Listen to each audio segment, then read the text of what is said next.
Hey guys, I know it's been a week.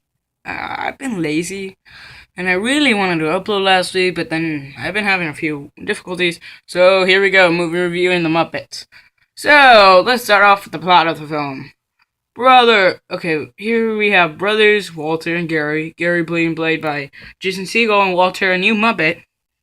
Anyways, the residents of Small Town, they're introduced into the film as really big fans of the Muppets. They watched Muppet Show when they were young. It was like, what? Hasn't it ended like 50 or 60 years ago? Whatever. So, anyways. So now they're adults. Jason Segel plans a vacation to LA. Girlfriend Mary, played by Amy Adams. So they to celebrate their 10-year anniversary, invite Walter so then they can tour the Muppet Studios. Amy Adams feels that Gary and Jason Segel's character devotes too much time to Walter from their relationship. So, anyways, they arrive in LA. The three visit the abandoned Muppet Studios. During the tour, Walter sneaks in, tries to be cool. By sneaking into the Kermit's Frog's office, discovers the two grumpy old men that usually make fun of the Muppets. He's selling the Muppet Studio to a guy who sells oil. Not a really good idea. Tex Richmond and his henchmen Bobo the Bear and Uncle Deadly. Or I think Uncle Deadly is a new one. I'm just going the hunch. I know Bobo the Bear is. I've seen him around. So, anyways, one of the old men says if the Muppets can raise $10 million by the time the original contract expires, they can get the studio back. So, anyways, the two old men leave the office. Then Walter hears that the oil guy, the villain, Richmond, is gonna destroy the theater so he can find oil. Yeah, that's pretty obvious if it's an oil magnet. I'm not criticizing the film. Saying you never sell a studio to an oil magnet guy. So then the group find Kermit and they tell him, oh, they must raise money for the studio, which is difficult because the Muppets have all gone their different ways since the show ended and also that one movie that ended that showed them all going away. So then Walter tries and convinces Kermit, and they do, and they go off. They first find Fozzie, which he's in Reno. Yeah, we all knew Fozzie would end up there. It's pretty obvious. He's the only one that's a show that would show a lot of shows. So, anyways, he's with the Muppets, Muppet impersonators. So, anyways, he leaves with them. Now we go to Gonzo, who owns a plumbing business, which is weird. Why would you own a plumbing business with Gonzo? But anyways, then Gonzo destroys the business and then he joins them. Then we find Animal, which is a celebrity anger management clinic.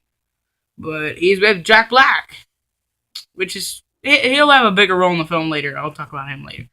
So, anyways, tells them to avoid the jumps. Then they go. The other Muppets are joined by a montage because the other ones don't matter as much as the other five that are cool. And Paris. Then they have to go to Paris to find Miss Piggy because all the other Muppets were in North America, I think. Yeah, mostly in North America. They were all there. Except for Miss Piggy, who is in Paris, or who works at Vogue Paris. We all knew she'd end up in a fashion business. So, anyways,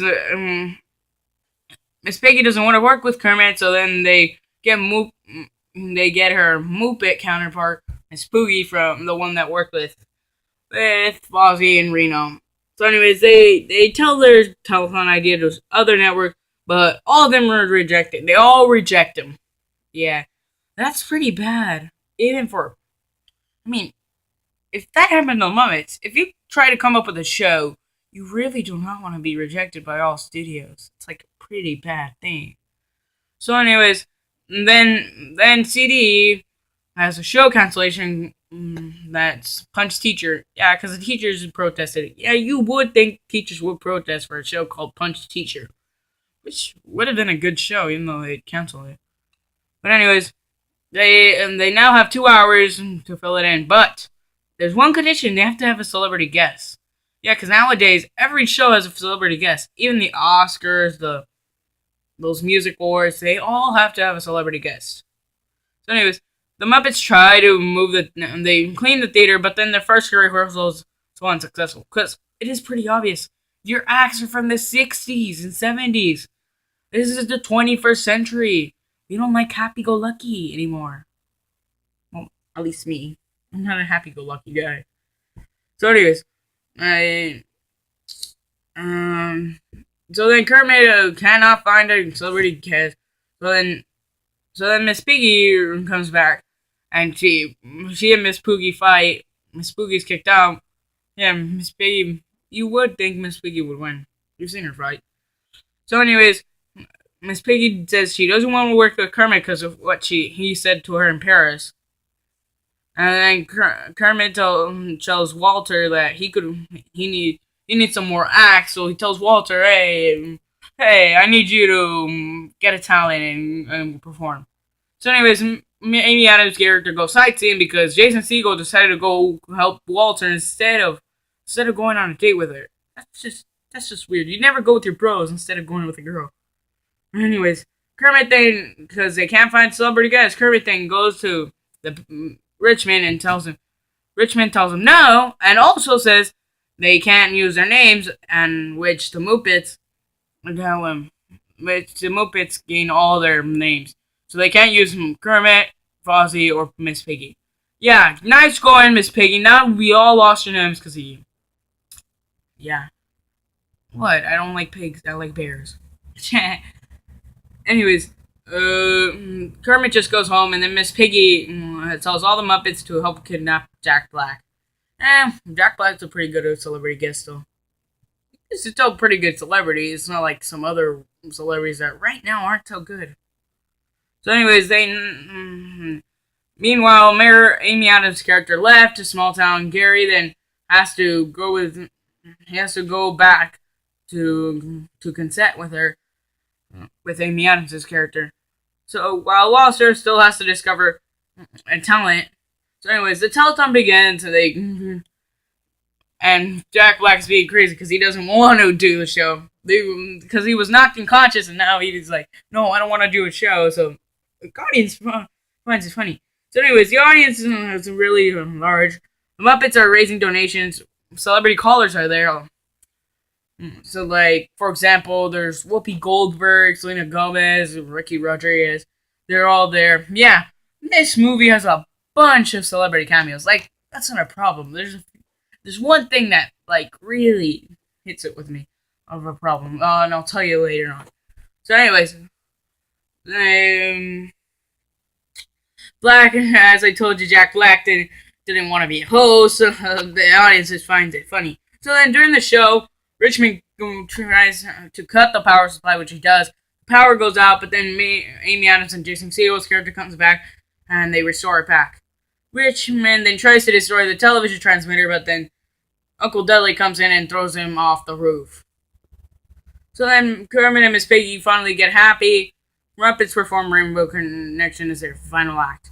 But then the telethon is a bit short of $10 million, and they still don't have another act. But Walter finally found a talent. He uses his whistling act, which is really strangely audience by the audience. Well, if you do it pretty good, then you could probably get praise. Cause I can't whistle or anything. So, anyways, Richmond can't lose. So then he cuts the telephone lines, which then gets the Muppets kicked out of the theater because they couldn't raise the money. So then Kermit grabs the group in the lobby. He gives a really good speech. Just saying they all begin their careers as a family again. They all exit the theater. The Muppets are greeted by a vast audience, yeah. If you thought they didn't, no one cared about them anymore, then you should have seen it. They all clap for them, and anyway. So yeah, then Jason Segel tells Walter to go, and the Muppets accept them as a new member. Then at the end of the film, Jason Segel's character proposes to Amy Adams, and no, they're not in the sequel. Like, I seriously saw the trailer, I saw the movie, they weren't in the movie. Unless I'm mistaken. So anyways, then Richmond gives the theater, and the Muppets after someone hit him in the head with a bowling ball. Okay, so, let me tell you this. So anyways, when it was Gonzo's act, he freaking grabbed a bowling ball, and he was freaking hurling it around, and Jack Black's like, no. So he never threw it. But then finally he lets go of the ball, and it hits Richmond in the head.